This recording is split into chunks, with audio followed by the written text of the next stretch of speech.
What is discounted cash flow? This is a short video discussing discounted cash flow and other related concepts. Here are the financial costs and financial benefits of a projected investment. Year 0 is now, or today. Year 1 is 1 year from now.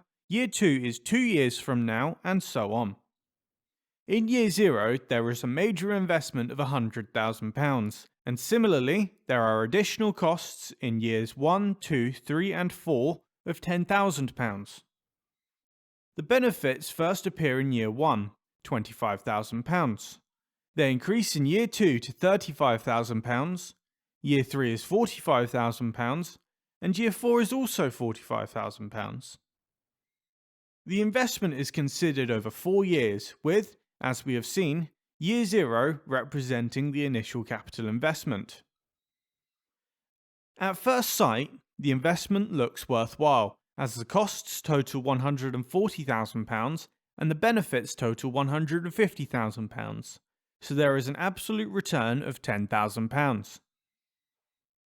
However, most of the benefits occur later in the project, so the question has to be asked: is a pound in 4 years' time worth as much as a pound is today? Discounted cash flow, DCF, and its related concept, net present value, NPV, is an approach to investment appraisal that suggests that the answer to this question is no, and that some weighting should be allocated to future costs and benefits that reflect what accountants call the time value of money. Consequently, a discount rate is applied to future costs and benefits to reflect their present value.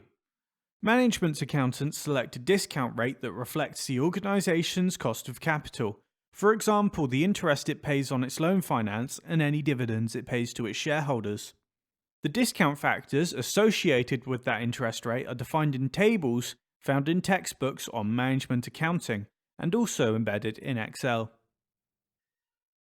Here we have used the discount factors for a discount rate of 6%. These present value factors are applied to future cash flows to determine what their value is in present terms.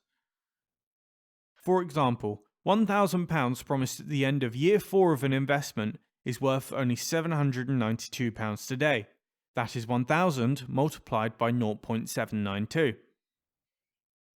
Within discounted cash flow, present values are applied to the net cash flow of each year, that is, to both costs and benefits. Let's look at the annual cash flows for our project.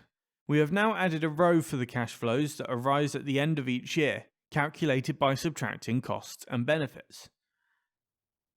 For example, in year 1, the benefits are £25,000 and the costs £10,000, so there is a positive cash flow of £15,000. We can now apply the discount factors to these flows. Notice that year 0 has a discount factor of 1. It is not discounted, as this represents the present day value of money. You can see here how flows in the future are discounted. For example, the cash flow of £35,000 at the end of year 4 has been discounted to a present value of £27,720 by multiplying £35,000 by 0.792. These discounted cash flows can then be added up to produce what is called the net present value of the project. You can see here that the net present value of our project is minus £6,485. In other words, the NPV is negative. This means that if the project is assessed in purely financial terms over a 4-year period, then it should not go ahead, as it does not provide a return on its investment. If the NPV had been positive, then all things being equal, the project should go ahead. The NPV also provides a basis for comparing projects with each other. Normally, the project with the highest NPV is chosen.